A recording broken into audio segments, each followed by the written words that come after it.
जो आज की क्लास में हम लोग ओवरी के इंटरनल स्ट्रक्चर के बारे में पढ़ेंगे या फिर मतलब ओवरी का इंटरनल स्ट्रक्चर पढ़ेंगे, साथ ही साथ उसमें किस तरीके से ग्राफियन फॉलिकल्स जो होते हैं वो मैच्योर होते हैं उनकी भी स्टडी करेंगे।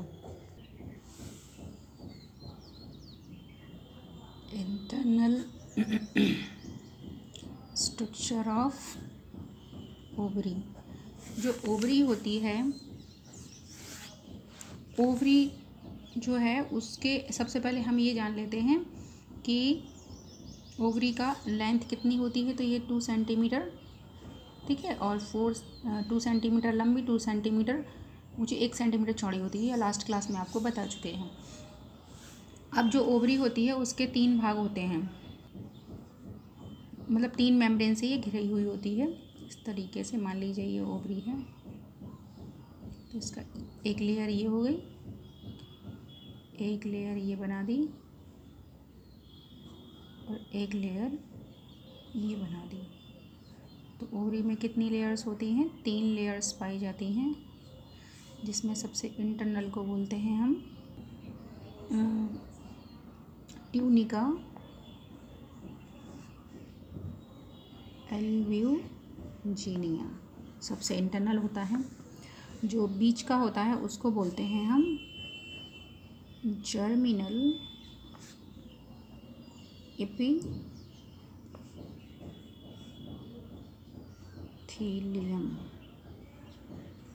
जर्मिनल एपिथीलियम, ठीक।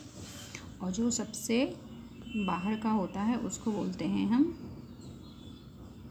एब्डोमिनल मेम्ब्रेन, ठीक है, क्योंकि ये एब्डोमेन से अटैच रहती है इस तरीके से और सबसे इसके अंदर। तो मेन ये जो है हमारी जर्मिनल, इससे ही, या इसको हम जर्म सेल्स यहाँ पर कुछ आ जाती हैं, उसकी वजह से यहाँ पर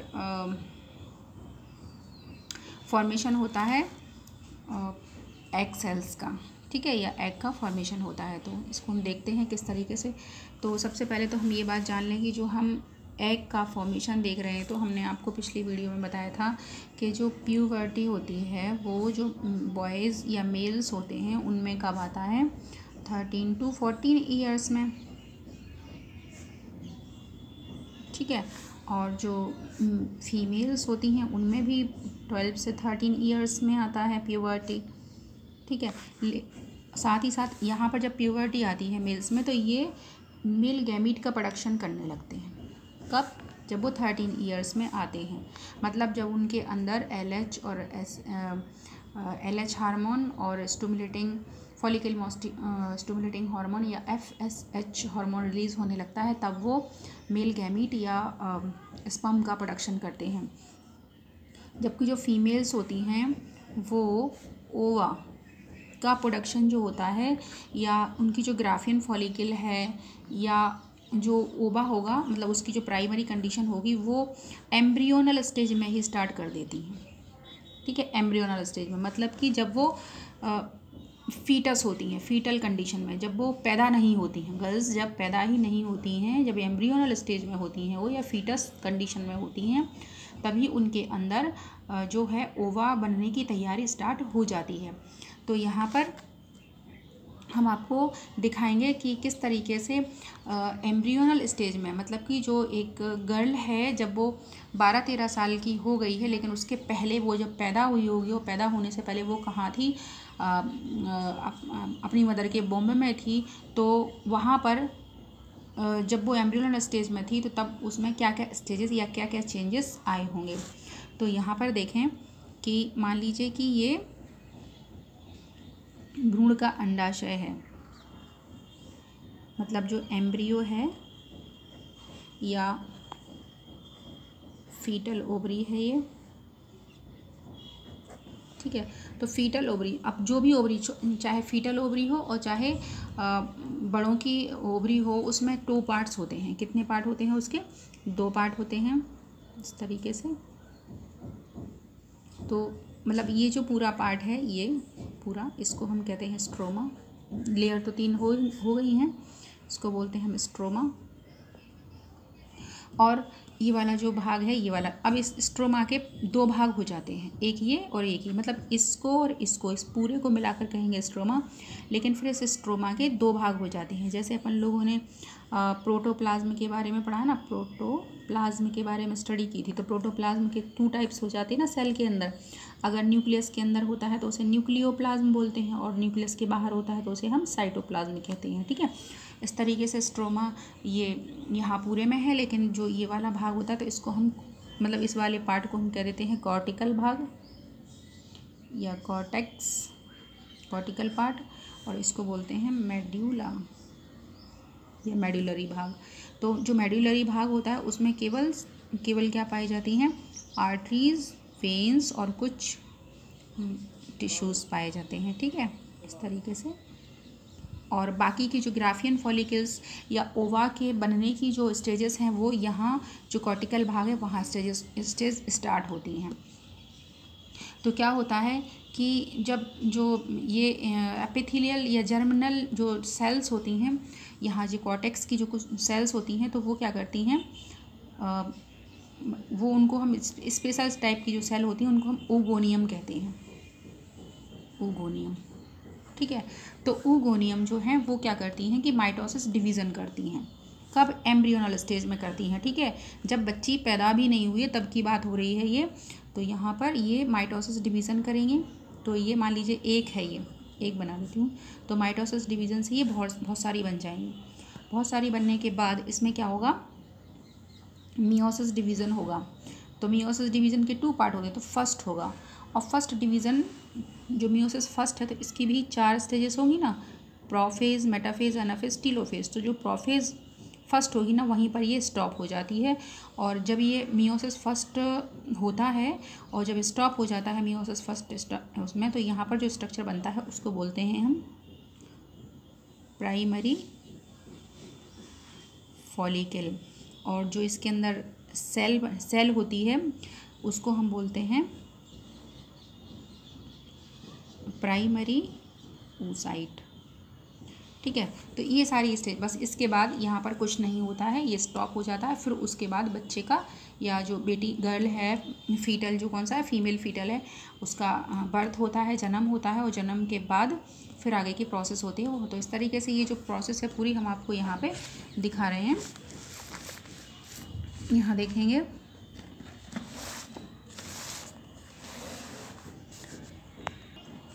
यहाँ देखो ये गोनियम है। तो ये ऐसे ओगोनियम मिलियंस होते हैं, बहुत सारे करोड़ों की संख्या में होते हैं बेबी के ओवरी में। ठीक है, फीमेल बेबी के ओवरी में, मतलब यहाँ पर बहुत सारे होते हैं ये ओगोनियम। अब ओगोनियम में माइटोसिस डिवीज़न होगा, तो माइटोसिस डिवीज़न से क्या होगा कि इनका नंबर ऑफ या मल्टीप्लिकेशन हो जाएगा, ये बहुत सारे हो जाएंगे, इनकी संख्या बढ़ जाएगी। जब इनकी संख्या ये बढ़ जाएगी और जब माइटोसिस डिवीज़न हो जाता है तो इसको हम जो स्ट्रक्चर बनता है उसको बोलते हैं प्राइमरी oocyte। उसको क्या बोलेंगे हम, प्राइमरी oocyte कहते हैं। अब प्राइमरी जो oocyte है वो क्या करेगा कि अपने चारों ओर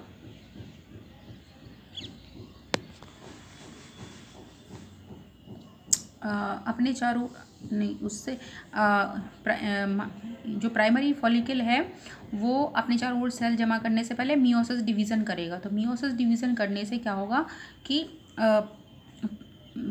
जो प्राइमरी oocyte है उसके 2 पार्ट हो जाएंगे। ठीक है, और जो ये जो मियोसिस है डिवीज़न, तो मियोसिस डिवीज़न कंप्लीट ही नहीं हो पाएगा। मतलब कि जो मियोसिस डिवीज़न है तो उसके अभी यहाँ बताया था कि मियोसिस डिवीज़न स्टार्ट होता है तो प्रोफेज फर्स्ट में ही वो स्टॉप हो जाता है। इसीलिए तो ये इस सेल से कोई भी 2 सेल फॉर्म नहीं हो पाएंगी। यही सेल्स जो है वो मियोसिस स्टार्ट तो करेगी लेकिन वो कंप्लीट नहीं हो पाती है और वो रेस्ट में चली जाती है। रेस्ट में जाएगी तो वो क्या करती है कि ये जो कॉर्टिकल पार्ट है ये वाला, ये इसकी कुछ सेल्स को अपने चारों ओर, मान लीजिए कि ये प्राइमरी oocyte है तो ये अपने चारों ओर यहाँ की सेल्स को उठा के अपने चारों ओर जमा कर लेता है। तो यहाँ पर हम देख रहे हैं कि इसने क्या किया, प्राइमरी जो oocyte है उसने कॉर्टिकल पार्ट की कुछ सेल्स को अपने चारों ओर जमा कर लिया। तो जो चारों ओर जमा होती हैं सेल्स उनको हम बोलते हैं ग्रैनुलोसा सेल्स। ठीक है, तो इस तरीके से जो स्ट्रक्चर बना है इसको बोलेंगे हम प्राइमरी फॉलिकल। और जो अंदर न्यूक्लियस है या सेल है, जो ब्लैक वाली सेल दिख रही है उसको बोलेंगे हम प्राइमरी oocyte। और जो रेड कलर की सेल है उन्हें बोलेंगे हम ग्रेनुलोसा सेल्स। इस तरीके से प्राइमरी फॉलिकल्स में केवल दो चीज़ें होती हैं, क्या, प्राइमरी फॉलिकल, प्राइमरी oocyte और ग्रेनुलोसा सेल्स। अब क्या होगा कि यहाँ पर अभी स्टॉप है, क्या हमारा जो मियोसिस डिवीज़न है वो स्टॉप है, और अब जो एम्ब्रियोनल स्टेज थी, जो फीटल था या फीमेल फीटस है, वो क्या होगा, बड़ा हो जाएगा, बेबी बन जाएगा, और उसकी मतलब वो कम आउट आ जाएगा, मतलब कम आउट, बाहर पार्चुलेशन हो जाएगा। तो अब इस फीमेल फीटस का क्या होगा, जन्म हो जाएगा। जन्म हो जाने के बाद अब न्यू ओवोनिया इसके अंदर नहीं बनेंगे। अब जब बच्चा जन्म ले लिया, फीमेल शिशु जो है वो डेवलप हो गया है, इसके बाद जब तक उसमें मेंसेस आना स्टार्ट नहीं होते हैं उसमें, तब तक कोई भी चेंजेस नहीं आएंगे। केवल एक चेंजेस आएगा कि जितने ये प्राइमरी फॉलिकल्स, क्योंकि बहुत ज़्यादा मात्रा में बने हुए हैं ये और ये सारे चीज़ें, तो इनका बहुत तेज़ी से विनाश होगा, ये सारे मरते रहेंगे, और मरते मरते ये लगभग 60 से 80 हज़ार बचते हैं। ठीक है, कितने बचेंगे ये, 60 से 80 हज़ार बचते हैं, ये सारे के सारे मर जाते हैं, बाकी का और कोई चेंजेस नहीं होता है। फिर जब जो गर्ल होगी वो 12 से 13 साल में जब प्रवेश करती है तो प्यूबर्टी स्टार्ट होता है। क्या होगा, प्यूबर्टी स्टार्ट होगा, और प्यूबर्टी स्टार्ट होने पर उसमें कुछ चेंजेस आते हैं, फिर से उसमें ये चेंजेस आना स्टार्ट होते हैं, मतलब कि जो प्राइमरी फॉलिकल है वो अब सेकेंडरी फॉलिकल में कन्वर्ट होगा। तो यहाँ पर हमने प्राइमरी फॉलिकल ही बनाया है, यही वाला, क्योंकि ये बर्थ के पहले का है और ये बर्थ के बाद का है। तो देख रहे हैं इसमें कोई भी चेंजेस नहीं है, दोनों बिल्कुल सेम टू सेम है। तो यहाँ पर अब जब सेकेंडरी फॉलिकल बनेगा तो इसमें क्या होगा कि ये जो ग्रेनुलोसा सेल्स हैं वो मल्टी सेलुलर हो जाएंगे। इस तरीके से देख रहे हैं, एक दो लेयर बनाई है हमने, लेकिन आप और भी बना सकते हैं। ठीक है, और तो ये तो मल्टी सेलुलर हो जाएंगी, मल्टी लेयर्ड हो जाएंगी, और साथ में एक और लेयर यहाँ पर फॉर्म हो जाएगी जो आप ग्रीन कलर से देख रहे हैं, जिसको हम बोलते हैं थीका सेल्स। ये कौन सी सेल्स डिपॉजिट हो गई हैं यहाँ पे, थीका सेल्स डिपॉजिट हो गई हैं। मतलब कि जो ये वाली कंडीशन है, प्राइमरी फॉलिकल है, उसमें सेकेंडरी फॉलिकल बनने के लिए क्या चेंजेस चाहिए कि ये डिवीज़न करेंगी सेल्स, तो ये डबल लेयर्ड हो जाएंगी या ट्रिपल लेयर्ड हो जाएंगी, और साथ ही साथ थीका सेल्स भी यहाँ पर आकर डिपॉजिट हो जाएंगे। अब इस कंडीशन को हम सेकेंडरी फॉलिकल कहते हैं। अब जो सेकेंडरी फॉलिकल है उसमें मियोसिस जो फर्स्ट है वो कंप्लीट हो जाता है। अब जब सेकेंडरी फॉलिकल में मियोसिस फर्स्ट कंप्लीट होगा तो 2 सेल बन जाएंगी ना इससे। ठीक है, ये जो ये है इससे कितनी सेल बन जाएंगी, 2 बन जाएंगी। तो यहाँ पर हम देख रहे हैं ये चीज़, यहाँ पर एक सेल, ये वाला जो सेल है ना, ये बनाया है मैंने, और इससे जो दूसरी सेल बनी है वो छोटी सी हमने यहाँ पर बना दी है। ये इसको बोलते हैं हम पोलर बॉडी। अब चूँकि ये पहली बार बन रही है इसलिए हम इसको फर्स्ट पोलर बॉडी कह रहे हैं, क्योंकि अभी एक बार और डिवीज़न होगा, क्योंकि अभी हम मियोसिस फर्स्ट पढ़ रहे हैं, अभी मियोसिस सेकंड भी होगा तो पोलर बॉडी सेकंड भी बनेगी। तो यहाँ पर फर्स्ट पोलर बॉडी बन गई है, और ये वाला जो न्यूक्लियस है, सॉरी ये जो सेल है प्राइमरी oocyte, वो भी यहाँ पे। तो जब मियोसिस फर्स्ट कंप्लीट हो जाएगा तो ये जो संरचना बनेगी इसको हम बोलेंगे फिर सेकेंडरी oocyte। ठीक है, जब माइटोसिस डिवीज़न होगा तो जो संरचना बनेगी उसे बोलेंगे हम प्राइमरी oocyte, और जब मियोसिस फर्स्ट कंप्लीट हो जाएगा तो इसे बोलेंगे हम सेकेंडरी oocyte, और जब मियोसिस सेकंड कंप्लीट हो जाएगा तो ये बन जाएगा ओवा। समझ में आया? ठीक है, मतलब कि जब ये देखो एक सेल है उसमें माइटोसिस डिवीज़न हुआ तो बना प्राइमरी oocyte। ठीक है, फिर इसमें मियोसिस फर्स्ट हुआ तो बना सेकेंडरी oocyte, और जब इसमें मियोसिस सेकंड कंप्लीट हो जाएगा तो बनेगा ओवा। ठीक है, ये प्रोसेस चलनी है। तो यहाँ पर मियोसिस जब कंप्लीट होगा तो यहाँ पर इससे 2 सेल्स बन जाएंगी, साथ ही साथ ये जो सेल हैं ये ग्रेनुलोसा सेल्स हैं वो मल्टी सेलुलर हो जाएंगी। साथ में यहाँ पर एक कुछ छोटा सा वैकेंट प्लेस बनेगा जिसको हम बोलते हैं एंट्रम। ठीक है, और जो थीका सेल्स थी, ये वाली थीका सेल्स, वो 2 भाग में डिवाइड हो जाती हैं इस तरीके से। तो जो अंदर वाली होती है उसको इंटरना और बाहर वाली को एक्सटर्ना। तो थीका एक्सटर्ना और थीका इंटरना। तो यहाँ पर क्या चेंजेस आए हैं? ठीक है, एंट्रम बन गया है, और थीका जो थी वो 2 भागों में डिवाइड हो गई है, और ये न्यूक्लियस भी 2 भागों में, या ये सेल भी 2 भागों में डिवाइड हो गई। इस तरीके से जो स्ट्रक्चर बन जाता है उसको बोलते हैं हम टर्सरी फॉलिकल्स। क्या बोलते हैं इसको? Tertiary follicles. अब जो टर्सरी फॉलिकल है ये, इसमें कुछ चेंजेस आ जाते हैं और किस में कन्वर्ट हो जाता है? ग्राफियन फॉलिकल में ये कन्वर्ट हो जाता है।